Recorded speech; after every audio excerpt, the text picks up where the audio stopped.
Sırada son konuşmacımıza geldik. Emmanuel Kwaku Addo'yu Öz Yardım Grupları, Faydaları ve Afrika Dayanışma'nın Gelişim Süreci konuşması için sahneye davet ediyorum.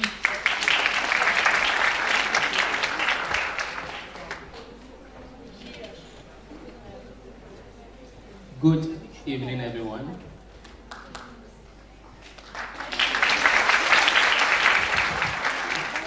İyi akşamlar herkese. All right, so my name is Emmanuel Addo'nun, and a person who stammers like my brothers and sisters, brave brothers and sisters who just came to talk to us.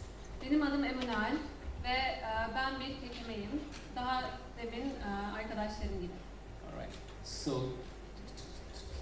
today I want to share with us and I want us to have a discussion about self-help groups. Some other people call them support groups, mutual aid groups. There are different names that these groups are called. Bugün kendine öz yardım grupları hakkında konuşmak istiyorum. Başka isimleri de mevcut. And we'll also be talking about the benefits of these groups for people who stammer, like us. And I will also talk briefly about the African connections. Ve aynı zamanda bugün bu grupların iyi yanları hakkında, olumlu yanları hakkında konuşmak istiyorum. Ve aynı zamanda Afrika Stuttering Kekemelik bağlantıları hakkında konuşmak istiyorum. So I'm an SLP, speech and language pathologist, and I'm also learning and researching into stuttering. And self-help groups is one of the areas I'm very interested in.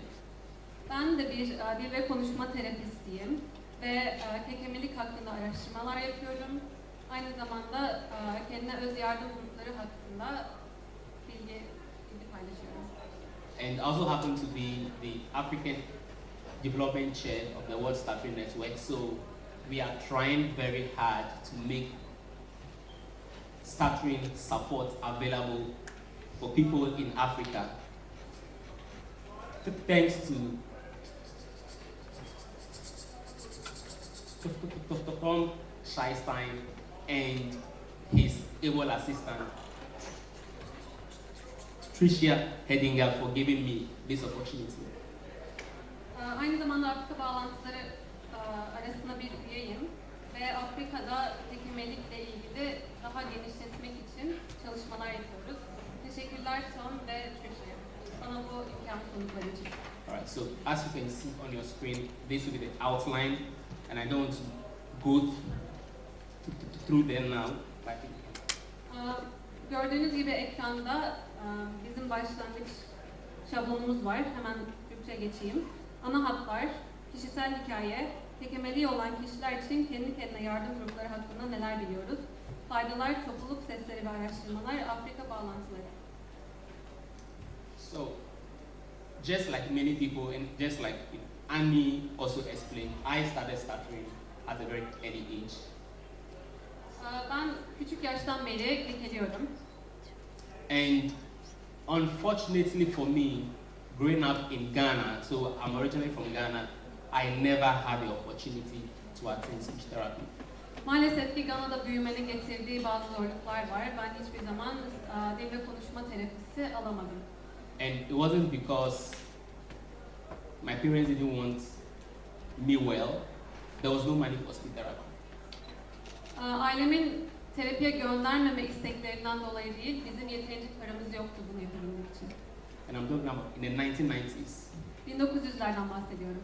And as it stands now in Ghana, we have about the number of speech and language pathologists in the whole country is there about 64 speech and language therapists in the whole of Ghana. Bütün Gana'da sadece 64 tane dil ve konuşma terapisti var. So what this means is that children in Ghana who even need speech therapy may not be able to have access to it. Yani bu ne demek? Orada ihtiyacı olan, kekemeliği olan çocuklar dil ve konuşma terapisine ulaşım bile sağlayamıyor. And this is where self-help groups comes in. Ve burada kendine yardım, öz yardım grupları devreye giriyor. I got to know about the self-help groups community in the year 2018. I got involved in the Stuttering community in the year 2018. 2018'de Kekemeler grubuna ben de giriş yapmış bulundum. How many of you here are in the Turkish Stammering Association? Kiminiz Kekemeler Derneği üyesi burada? El kaldırabilirler. Want to clap for yourself? Bir alkış alabiliriz kendinize. And since joining the self-help group in 2018, I have never looked back. Ve 2018'de gruba katıldıktan sonra asla geriye bakmadım. I joined this group, the self-help group, because I wanted to help myself. Bu gruba katılma sebebim kendime yardım etmek içindi. But when I got in there and I met other younger people whose needs were even more than mine, I became the helper. O gruba katıldıktan sonra şunu fark ettim ki benden daha fazla buna terapiye ihtiyaç duyan insanlar var ve onlara yardım etmek istedim. So I know how important it is. Ve bu yüzden ne kadar önemli olduğunu çok iyi biliyorum. Right, so self-help groups basically refers to people who come together because they have a common need that they want to be met. Öz yardım gruplarının amacı bir araya kendilerine yardım etmek, ortak olarak yardım etmek için bir araya gelmiş insanlardan oluşan bir grup. So that means if you are in the Turkish Stuttering Association, you are not in the group just because you want to be in the group. You are in the group because you have some needs that other people in the group also have. So you come together to support one another, to help each other. Yani Kekemeler Derneği grubundaysanız sadece kendiniz için değilsiniz. Başka insanlar da bu ihtiyaca sahip oldukları için bu gruptasınızdır. Now what we know from research is self-help groups is spreading across the world. It started in Europe, US, Canada. In Turkey you have a vibrant and a strong association, and it's catching up in Africa. Ve öz yardım gruplarından bildiğimiz üzere, araştırmalardan bildiğimiz üzere Avrupa'da, Amerika'da, artık Afrika'da da gelişmekte olan gruplardır bunlar. So, now we need to talk too much about this slide because I just included this slide because I'm currently working on a research and this was part of the literature review. But then I'm sure here in Turkey you have your own group. In Ghana we have our own group. Every group has its history. But then I'll just take some few bits about this and it will help us in the next slide. Bu slaytı buraya koymamdaki amaç aslında başka bir araştırmada yer aldığı için çok kısa bahsedeceğim buradan. So, just a short history about the self-help group movement in America. Amerika'daki öz yardım grubu hakkında kısa bir özet hemen. So, in the 50s, there was Dr. Joseph Ian. He was a therapist. He had clients he was seeing, and he thought it wise to put these people together so they could help themselves. 1950'lerde Dr. Joseph diye bir terapist vardı ve onun düşüncesi bu tarz insanları, kekemeliği olan insanları bir araya gruba getirmekti. But it got to a point he realized that they were not helping themselves. What they were doing rather was they were isolating themselves from the main world out there. Ama sonuç şuraya geldi ki bu insanlar kendilerine yardım etmekten başka kendilerini daha izole etmeye başlamışlardı. So he dissolved them. He dissolved the group. Ve grubu bitirdi. But that was not what he wanted for them. He wanted them to learn, support themselves, then go and practice that outside the community. Çünkü asıl amacı orada kendilerine daha iyi gelmek ve başka bir büyük bir gruba gittiklerinde kendi kendilerine yetebilmek. So in the 60s, there was a movement of people who started. 1960'larda da kekeleyen insanların yaptığı bir hareket vardı. Now, there's something we say one size doesn't fit all. Because, Bir şey diyoruz, bir boyut her şeye uyumlu değildir, farklıdır. so the stuttering approaches that SLPs were using then were not of benefit to some people who started. Yani o zamanlar dil ve konuşma terapistlerinin uyguladığı bazı terapiler herkese uygun değildi. And nobody was listening to them. Ve hiç kimse onları dinlemiyordu. So they said, you know what? We dance in therapy, let's talk and support ourselves. Ve onlar dediler ki terapiyi boş verelim, kendi kendimize yetmeyi öğrenelim, kendi kendimize yetmeyi bilelim. Alright, so that's one movement why speech therapy came about. So in the 1977, the National Stuttering Project started in the US and it evolved into the National Stuttering Association. 1977'de Ulusal Kekemelik Projesi Amerika'da kuruldu.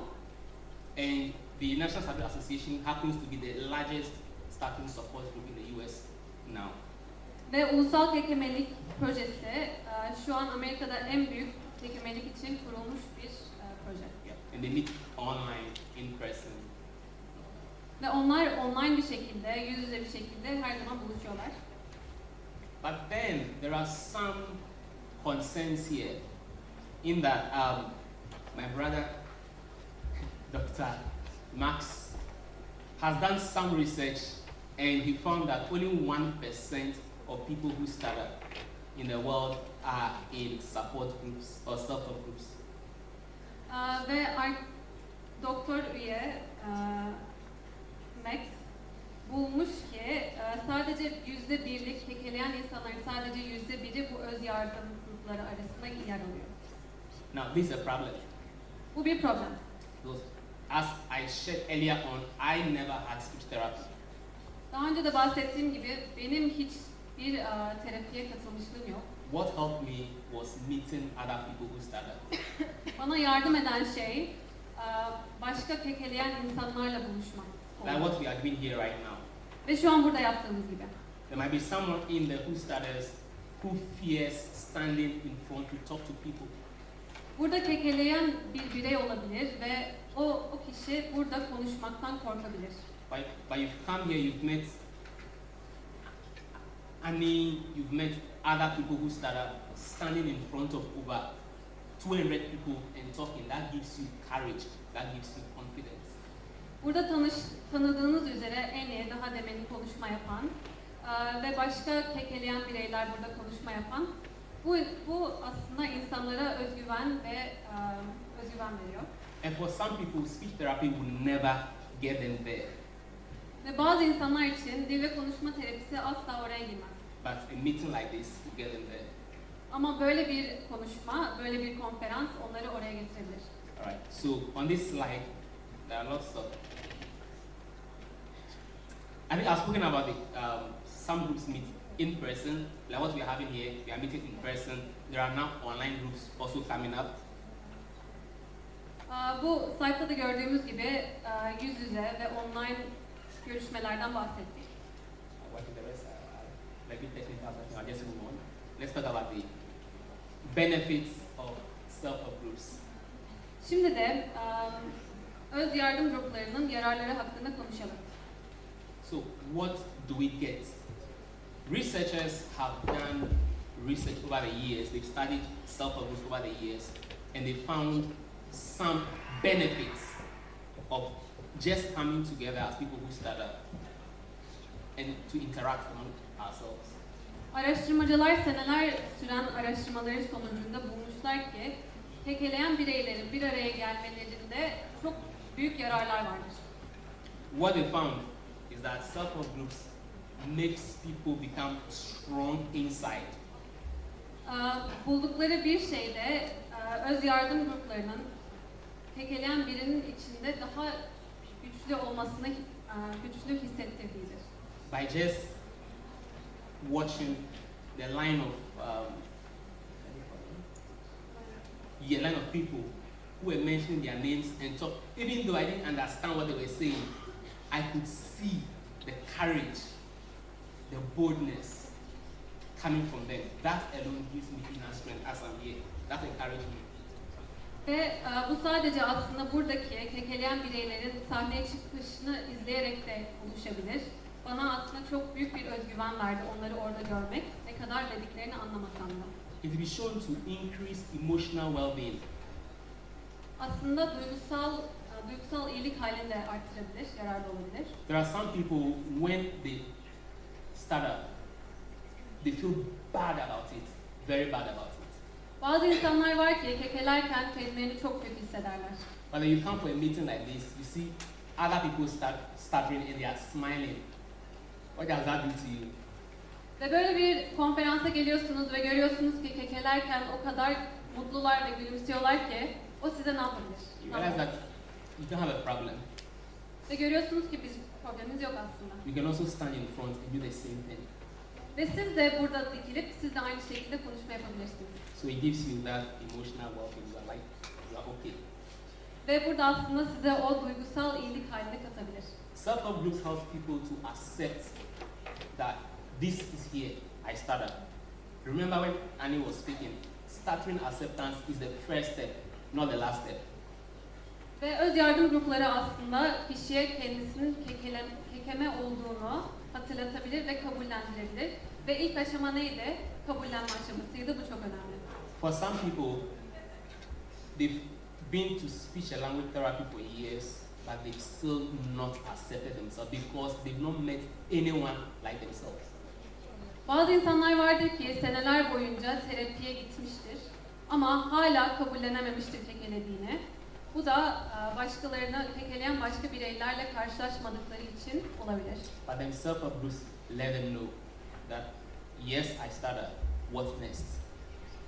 Öz yardım grupları şunu söyler, seneler boyunca kekeliyorsun ama sonra ne? Peki ne? You have speech therapists here, right? Burada dil ve konuşma terapistleri var değil mi? Now, for some people who started after they've attended speech and language therapy services, self-help groups becomes a point where they now stabilize the skills that they learned in therapy. Kekeleyen bireyler terapiye gider, evet, ama sonrasında terapiye gittikten sonra gruplara katıldıklarında orada terapide öğrendikleri şeyleri stabile etme noktasına gelebilirler. Because after your therapist you've learned the skills with your therapist in the room, you need a safe space to practice, and self-help group can provide that safe space for you to practice. Ve terapilerde öğrendiğiniz teknikleri gruplarda uygulayarak daha aslında o gruplar güvenli bir alan oluşturuyor sizin o terapilerde öğrendiğiniz teknikleri kullanmak için. Self-help groups also help some people to reduce their unhelpful thoughts. People have this thinking that because I started, I cannot become something in life. I cannot become what I want to be. Aynı zamanda öz yardım grupları kişinin içinde yaşadığı anksiyeteyi düşürmede yardımcı olabilir. Kişi kekemeliğini anlayamayabilir. Now, I know this is not in the script, but let me just share. Where did I get the courage from to do my PhD or to start the PhD process? Ben nereden PhD master yapma özgüvenini aldım? After my bachelor's degree, my first degree, during my defense, I started and I told myself I'm never going back to school. I'm done. Birinci üniversitesinden mezun olduktan sonra aslında demiş ki ben asla geri okula gitmeyeceğim.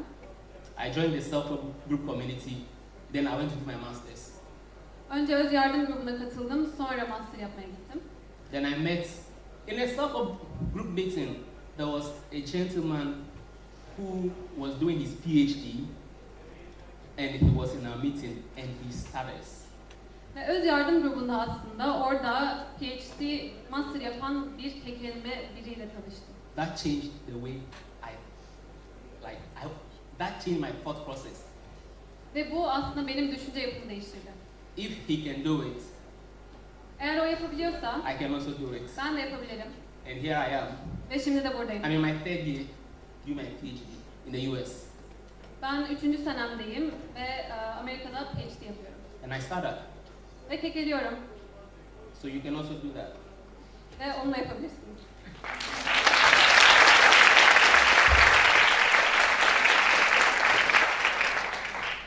Now, there is this thing. Can self-help groups be unhelpful? Now, this is very controversial. I know there are researchers in the house, but then I'm not sharing this to drive people away from self-help groups, but I'm sharing this so we know what to do, not to get into this. Öz yardım gruplarının yararsız olma gibi bazı şeyler de var. Ama bunu kesinlikle insanları öz yardım gruplarından uzaklaştırmak için söylemiyorum. Sadece aklınızda bir düşünce olsun diye söylüyorum. Something that can happen is some groups separate themselves. It's self-pity. I start that, it's bad, I won't do this, that's all they talk about in the meeting.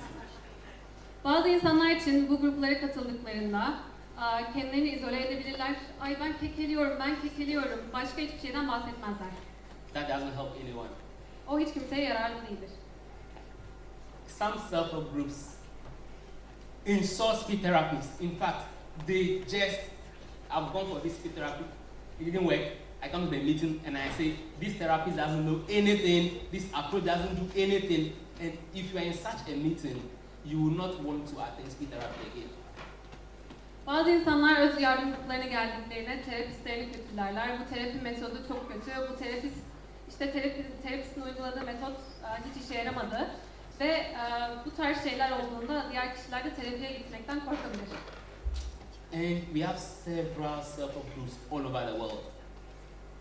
Who determines the quality? Who determines the structure? Who determines what they discuss? Ve sayısız bir şekilde öz yardım grupları var dünya üzerinde. Kim bunun yapısını söyleyebilir, kim bunun daha kaliteli olduğunu söyleyebilir. I've been to a meeting where the group leader said, I learned stammering from my father. That's why I stammer. And everybody was like, it's true. I also learned it. Bir öz yardım grubuna gittiğimde bir adam dedi ki ben kekemeliği babamdan öğrendim, o yüzden kekeliyorum. Ve herkes dedi ki evet bu doğru. Some people say when they join self-help groups, for people who start up, they get frustrated.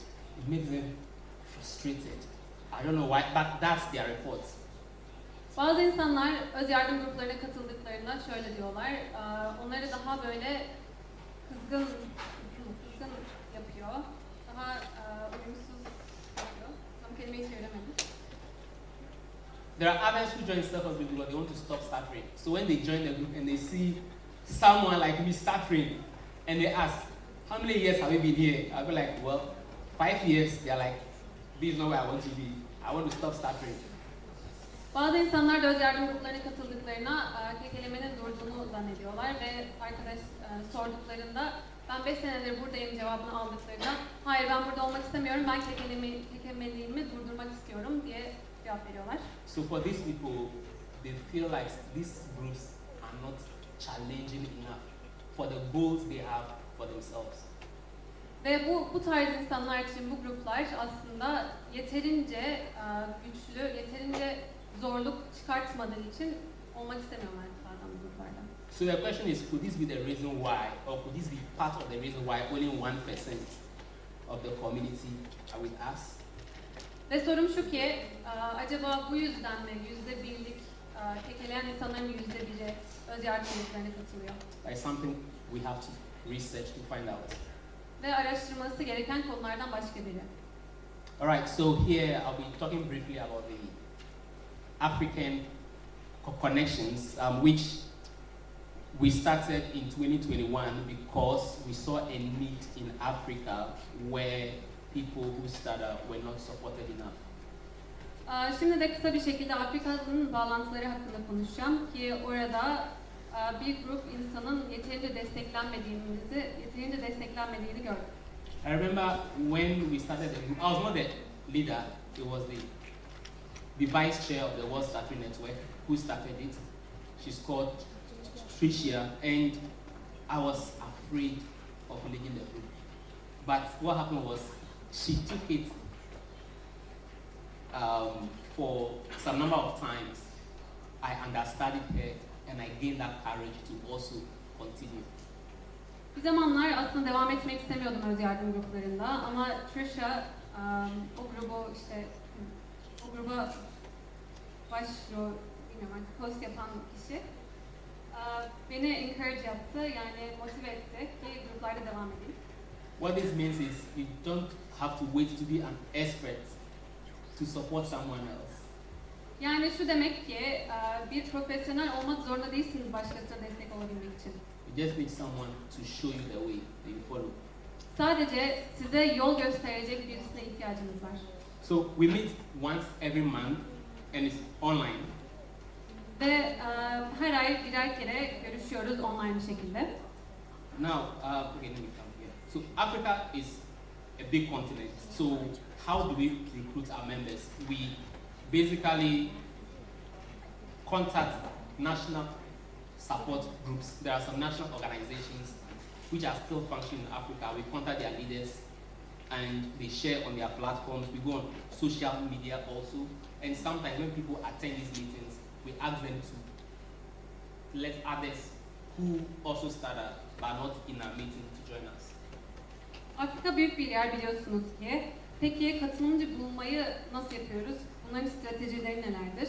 Afrika'daki ulusal destek grupları ve dil ve konuşma terapistleri tarafından bazı katılımcılar bulabiliyoruz. Sosyal medya tarafından ve snowballing, işte kartopu birini tavsiye etme yöntemiyle buluyoruz.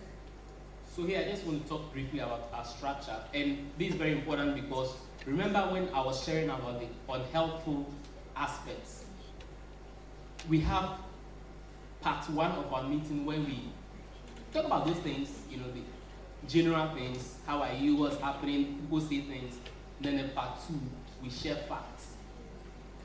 Şimdiye kadar genel yararlı bilgilerden bahsettik, evet, ama görüşmenin yapısı, toplantı yapısı hakkında konuşmak istiyorum. Part 2, yani daha çok bilgi üzerine konuşacağız. We invite speakers, we read materials. Like Tom, we've been reading the book on advice to people who start a very top book for support groups. Konuşmacı çağırıyoruz, konuşmacıları davet ediyoruz ve kitaplar hakkında konuşabiliyoruz bu grup toplantılarda. And with my meetings, one thing guides me, which is the Yalom's principles of psychotherapy. It's a principle. It's a lot. I just listed a few here. Hope. We want to instill hope. We want to impart accurate information. We want people to develop some form of, universality, coming together to support each other. We develop their socialization techniques and a lot more. Ve toplantılarımda genel olarak kullandığım bir yapı olarak Yalom'un kullandığı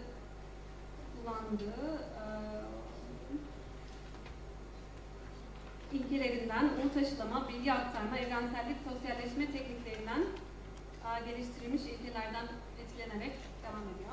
So it's not just about fun. Sadece eğlence değil. So Africa has 54 countries, and out of these 54, 24 speak English and 29 speak French, and there are others that are not captured here. Portuguese speaking countries. Afrika'da toplam 54 tane ülke var. 24'ü İngilizce konuşuyor, 29'u Fransızca konuşuyor ve diğer 8 ülkesi de başka dillerde konuşuyor. So there's a limitation. I speak only English, so I can only work with people who speak English. Ve bu bir limit. Yani ben İngilizce konuştuğum için sadece İngilizce konuşan insanlarla iletişim kurabilirim. Meaning those who speak French and Portuguese language are left out. Bazıları ise Fransızca ve Portekizce dillerinde konuşabiliyor ama ben bunu yapamıyorum. Which means there's still a lot more work to do in Africa. Yani bu demek ki çok daha fazla iş var Afrika'da yapılacak. My brother Pedro is really trying to do something in Africa for the Portuguese-speaking countries, and let's clap for him. He's very, very passionate about it. Kardeşimiz Pedro Afrika'da güzel şeyler başarma peşinde ve lütfen alkışlayalım.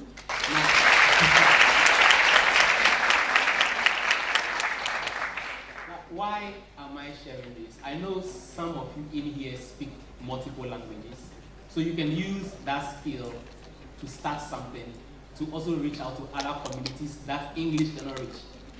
Bunu neden paylaştım? Biliyorum ki siz birden fazla dil konuşuyorsunuz ve konuştuğunuz dillerle birden fazla insana ulaşabilirsiniz, bir şeyler başlatabilirsiniz.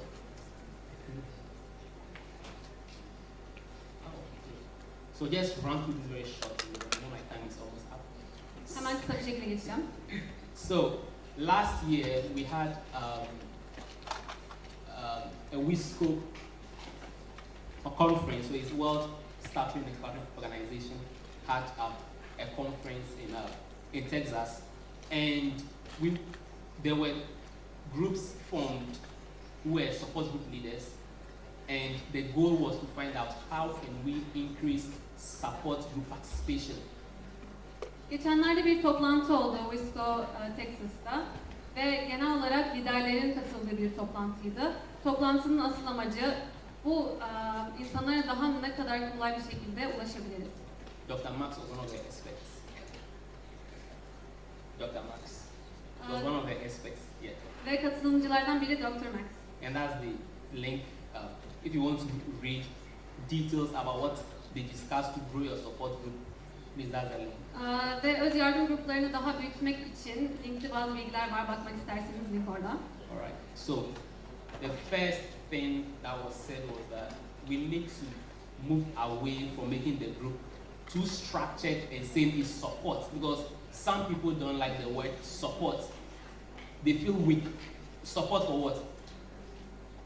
Ve birinci düşüncemiz sosyal öz yardım grupların yardım kelimesini çıkartmak, çünkü bazı insanlar yardım kelimesinden hoşlanmıyor. So we have to change the word so that we can attract some people. So in our meeting we call it African connections, not African support group. Once I say support group, some people will never come.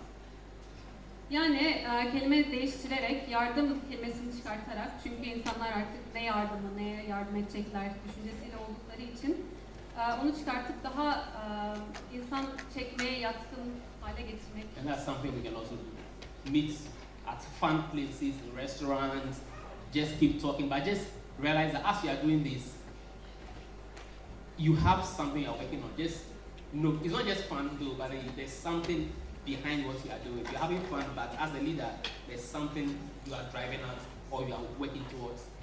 Ve bunun yapmanın diğer bir yanı da dışarıda restoranlarda buluşmak, daha eğlenceli bir şekilde bu toplantıları organize etmek.